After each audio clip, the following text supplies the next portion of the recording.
You are joining us for an ITWeb webinar co-presented by the CRM team. We're going to be looking at adapting to change, user adoption, and technology. Technology evolves. We need to evolve with that. But we can't just tell people what to do and they do it. We know that's not how it works, especially when the chips get down, and especially when you expect professionals to do the job you're paying them for.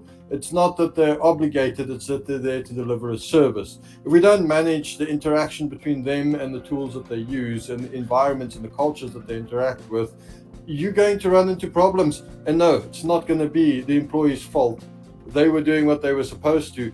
Was your change management being done properly? Life has changed completely after COVID. One of the things that I love about that lockdown process that we went through was the fact that it geared us mentally for change. I think the world had become a little bit too complacent, and all of a sudden everything is turned upside down, it's flipped on its head, and everything has to change, right? But this psyche that change is good for me, that there are certain benefits that I can gain from changing, if that's the only thing we got out of this, then I'm happy.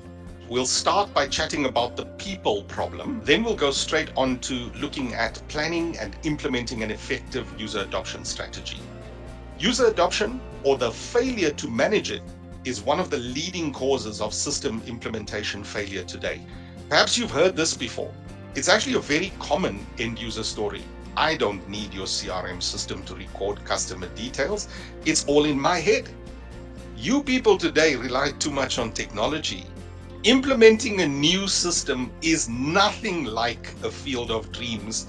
If you build it, they will come. Is exactly that. Just a field of dreams. It's far removed from the stark reality that we face. McKinsey Quarterly stated that change doesn't happen automatically. Most employees don't want to use new technology rolled out by their organization. So, unfortunately, the odds are already stacked against successful implementation. And very importantly, resistance to change is a normal, natural human behavior that simply needs to be managed. At the risk of oversimplifying the requirements, you would need to define a vision. A SharePoint end-user study published in April 2013 by Microsoft Corporation stated that CEOs matter. When the CEO was engaged, the transformation project was more successful. Next, you need to raise awareness. Successful organizations use multiple training formats and engage with employees across business units using different methodologies. If you go look at the history of business, you go back a century, you find that a lot of the way corporate, for example, works today was defined about a century ago and evolved from there, the 1920s, the 1930s, the 1940s, and then later in the 70s as we saw technology emerge. We are busy with that again. This is not going to be a change in 2 or 3 years. We're going to be back to what we did 10 years ago.